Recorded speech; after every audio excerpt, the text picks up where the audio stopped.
So this video is about the idea of perfectionism and just getting started with things and just launching them and just doing them or being them, with the full understanding that whatever you do or however you present, whether it's in your life or online, the stakes of failure are actually not that high, and there's always an opportunity for growth in anything that you do, and having that about how to have that growth mindset, I suppose, around things rather than just keeping them hidden and in and repressed and labouring over perfectionist ideals to the point of absurdity in a way that blocks you and stops you ever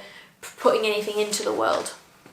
And there's a video also on incubation and the necessity of incubation and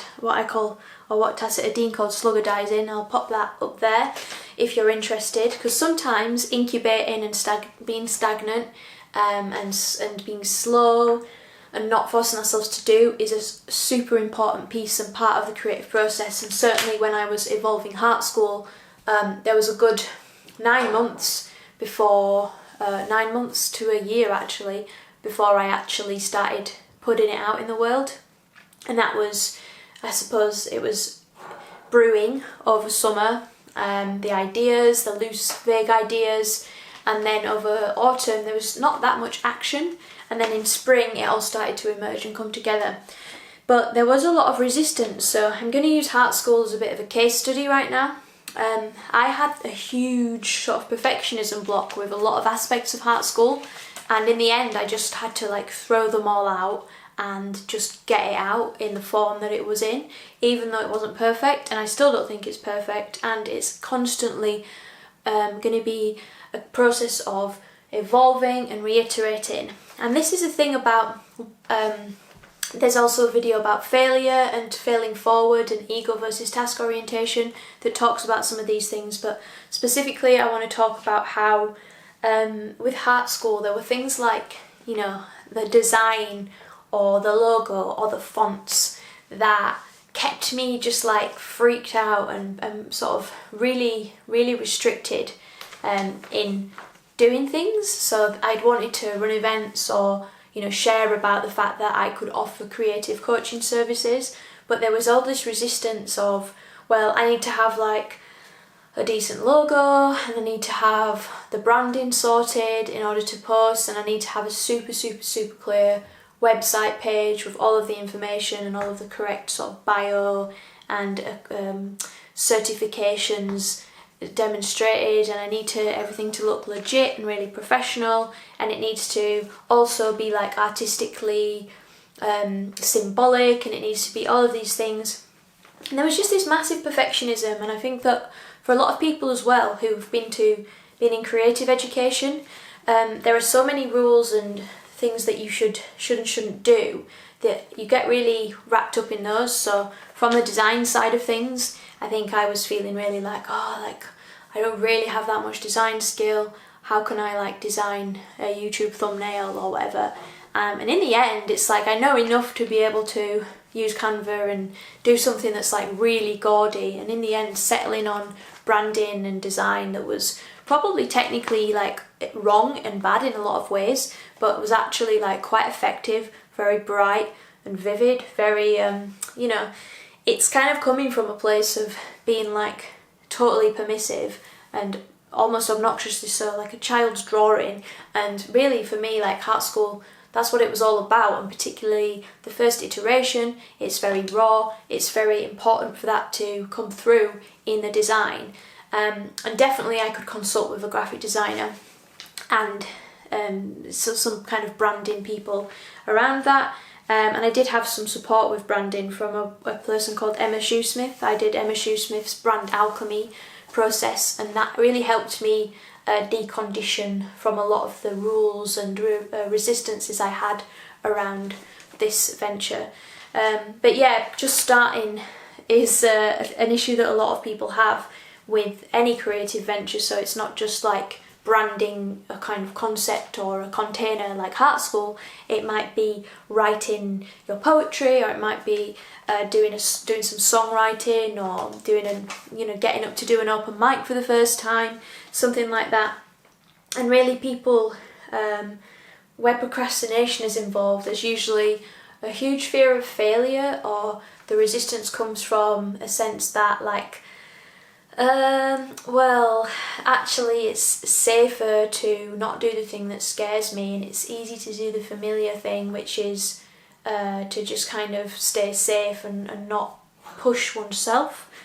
And this is where behavioural stretches help again, so doing small things to help you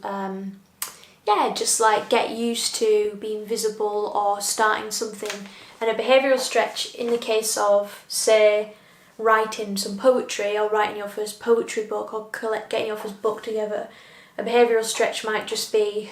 like, okay, well, I have this like perfectionist ideal habit of thinking that unless I get like a 3-month-long residency in which to write my novel, and I have to like save up the money, and then I can quit my job, and then I can like write and have a focused period of writing. Like, scrap that, that's stupid. You just need to find 5 minutes a day, even at first, just write every day. Seth Godin talks about this a lot. Ken Achety talks about it a lot. Just write every day. Just find a way in your life, whatever the situation, whatever your restrictions, you need to find a way now, today, to do the thing. Not in 6 months when you've whatever, not in a year when you've saved up and you can take time off. I think all of those things can be important, and sometimes when we're in a process and we're not in the space to enter a project or to start something, but we give ourselves these sort of perfectionist ideals and deadlines of like, well, if I can't do it in this way, then I'm not going to do it at all. And actually, it's way better to do something little and often and start the building blocks of that habit in the now, start the building blocks of that, being engaged in that creative process every single day, than to just always have this like future distant possibility of, this is something that like, I'm interested but not committed. And the best thing you can do for yourself is to create a sort of daily habit, or maybe not daily, maybe it's just carving out time, committing to it as if it was an appointment or a meeting or a bloody hospital checkup or something, or do it as if it's being done for something else, because a lot of people have the problem that they can't make time for their creative work because they're too busy helping other people all the time, and particularly people with families and everything like that. But it is important for us, and a lot of us, if we have a creative calling and a creative pursuit that wants to come through, and it's really burgeoning, it can be very damaging to keep that in. It can be very, very depressing, and we can feel not full, not whole, not complete unless we are engaged in that thing. And if you're one of those people and you want support with doing that, with bringing your gift out into the world, with just getting started in whatever capacity, get in touch. I offer one-to-one creativity coaching, and please share about your experience in the comments below.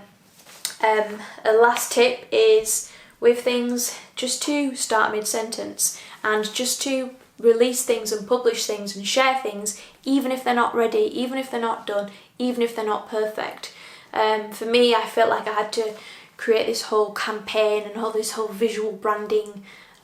brand kit suite of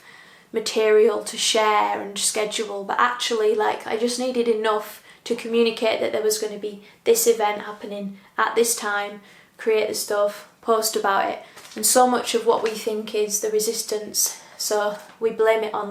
the font's not right or whatever. It's actually about more than that. So whatever it is, whatever your resistances are,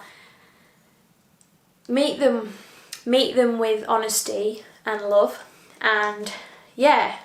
challenge yourself to just do it anyway. Good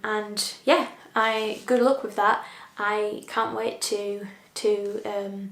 share more about maybe how this will be supported through a future course or program or something. Thank you for watching, subscribe and share your stories below.